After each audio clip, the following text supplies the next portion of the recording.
एगो भजन के भाव लगता नवरात्र महीना में भैया और ही नवरात्र में हमारे सुनील भाई के मेहरारू कहते कैसे कहली कैसे कि हंसत नहीं खी बोलते नहीं खी लगत बाड़ी कनिया बहुत तरीके से ये सेवा में माई के कौन कमी भइल बा कि माई रुसल बाड़ी कहली कि हंसत नहीं खी बोलते नहीं खी लगत बाड़ी कनिया सेवा में भइले सैया कौन ऐसन कमिया चुनरिया खातिर रूसल बाड़ी सातो रे बहिनिया चुनरिया खातिर रूसल बाड़ी सातो रे बहिनिया चुनरिया खातिर रूसल बाड़ी सातो रे बहिनिया हंसत नहीं कि बोलते नहीं कि लगत बाड़ी कनिया सेवा में भइले सैया कौन ऐसन कमिया चुनरिया खातिर रूसल बाड़ी सातो रे बहिनिया चुनरिया खातिर रूसल बाड़ी सातो रे बहिनिया चुनरिया रूसल बाड़ी सातो रे बहिनिया चुनरिया खातिर रूसल बाड़ी मोरी मैया चुनरिया खातिर रूसल बाड़ी मोरी मैया चुनरिया खातिर रूसल बाड़ी सातो रे बहिनिया चुनरिया खातिर रूसल बाड़ी सातो रे बहिनिया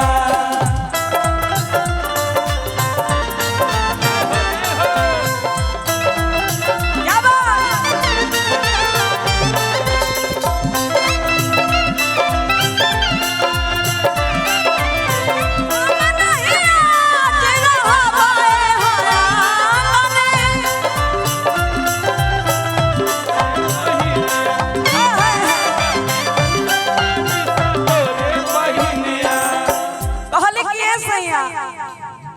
ए सुनील भाई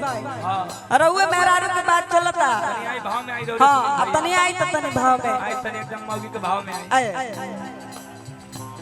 अच्छा भाव इनकर उहे नु भाव उहे ना वैसे नु बनल बड़े आज माई के कृपा बनल बा जे भी जाना तो वही भाव से जाना था एकदम वही भाव में तनी आई गुण खराब ना होला तो हम चाहब तनी सा भाव में आ जाए मन तनी लूर सहूर से बेटी पतोही के रहन सीखी हां कहत तरीके से किए सैया बनल हमरा बाबूजी के पतोही पान कसैल चढ़ौनी अड़हुल फुलावा तब नहीं कर तारी पूजा माई कबूलावा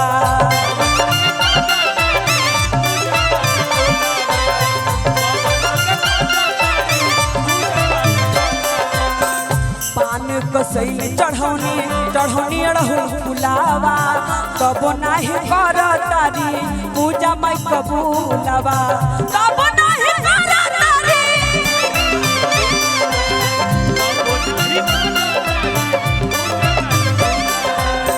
चरण पखरनी लाइके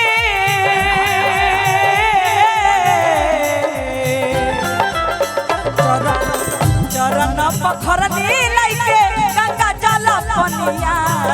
चरण पखरनी लाइके गंगा जल पनिया चुनरिया खातिर रूसल बाड़ी सातो रे बहिनिया चुनरिया खातिर रूसल बाड़ी सातो रे बहिनिया चुनरिया